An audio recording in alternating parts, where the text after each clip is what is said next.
Welcome. Thank you for watching my YouTube channel. I would really appreciate it if you would like and subscribe so that it can get out to more viewers. Today I want to talk about energy and give some tips as to how we can get more energy in our day. I'm finding more and more people are talking about how fatigued they feel all day long. They have no energy to do anything. They're really struggling with, just doing the day-to-day tasks that they have. So I'm going to give you some tips. Some might surprise you, but I'm going to give you some tips today on how to incorporate or how to get that energy that you need to get through your day without consuming 10 cups of coffee to get through your day. Coffee and caffeine is okay, but in small amounts. And to be honest, we should not have to be living on caffeine to get through our day. And if you follow these tips that I'm going to give you, then you really shouldn't. I have my pre-workout clean energy in the morning, and lots of times that is the only caffeine I have throughout the day. Once in a while, I'll have a tea that has a little, like a green tea or something, or I have the odd cup of coffee, but it's just because I want it, the flavor and such. I like it, not because I am like dying and need that caffeine. So tip number one is our food. We need to make sure we're nourishing and fueling our body. Our bodies can't run on empty, just like a car can't run on empty. So if you're not fueling your body with healthy carbohydrates, that's the big one. That is where we get most of our energy from. And, having that fresh fruits and vegetables with the fiber, getting our system running optimally, we're going to feel fatigued. So, and also not going for like really, really long periods of time without eating. Yes, I do fast throughout the night. I try to stop eating at around 7 at night, and I don't eat till 7 in the morning. It's a natural 12-hour fast because I just try not to have snacks at night. But throughout the day, I do eat throughout the day my healthy proteins and carbohydrates to keep myself fueled.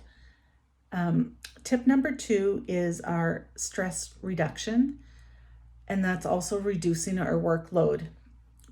A lot of us moms, especially, have this badge of busyness. We think that we need to be busy all the time, but that's not the case because we're not necessarily being productive. We're just busy. So we need to reduce that workload, reduce that stress load, find things that are fun for us to do. I love to craft. I love to watch movies with my family. Just find ways to reduce that stress. Have a bubble bath. Go for a walk in nature. All those sorts of things will revitalize you. Now, tip number 3 is exercise. It may sound counterintuitive when you're really, really tired to actually get up and move your body, but it actually helps get your blood flowing and releases the hormones that you need for that energy. So we want to make sure that we're not only just, doing our 30-minute workout, that we're doing movement throughout the day. I find sitting at a desk a lot, I'll start to feel fatigued, which means I've been sitting too long. I will get up, move around the house. I just go sit on the deck, depending on the time of year. I like to walk around my yard as a little break midday. Just getting up and moving will again help that blood flow. My exercise, my workouts, I actually do first thing in the morning because it gets all of that energy flowing through my body. So the time of day matters when you work out as well. If you work out really late, you're going to get energized right before you go to bed. So if you can, morning is really one of the best times to work out. I think I'm on number 4, sleep. Now, of course, it seems logical.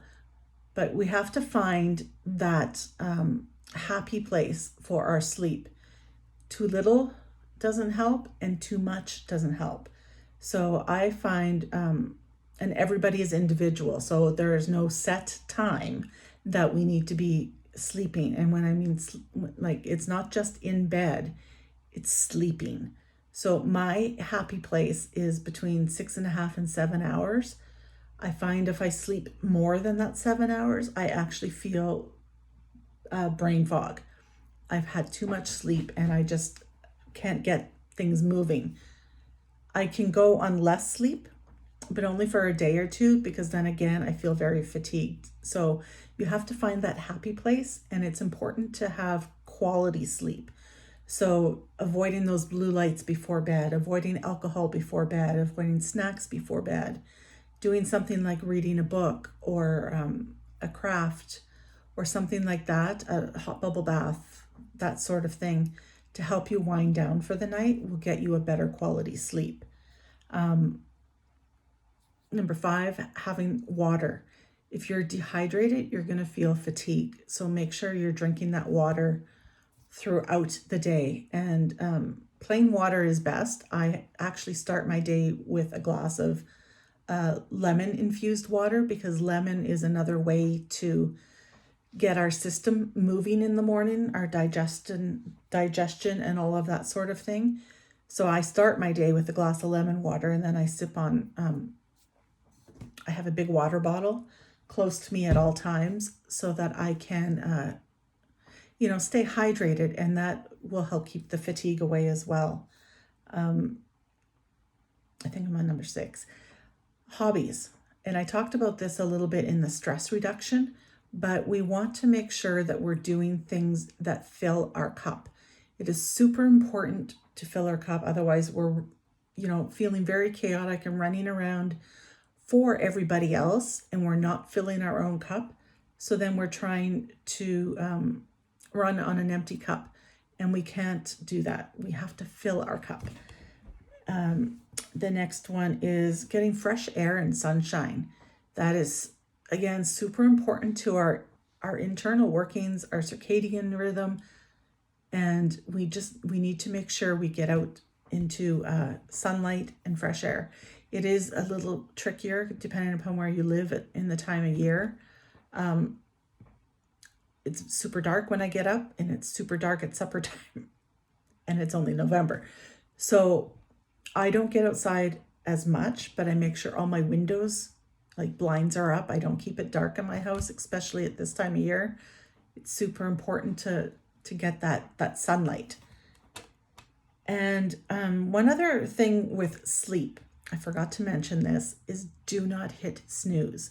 When you hit snooze, there's scientific backing to this, that it actually affects your brain, and you will wake up foggy because you're going in and out of sleep, and it really affects our brain functionality.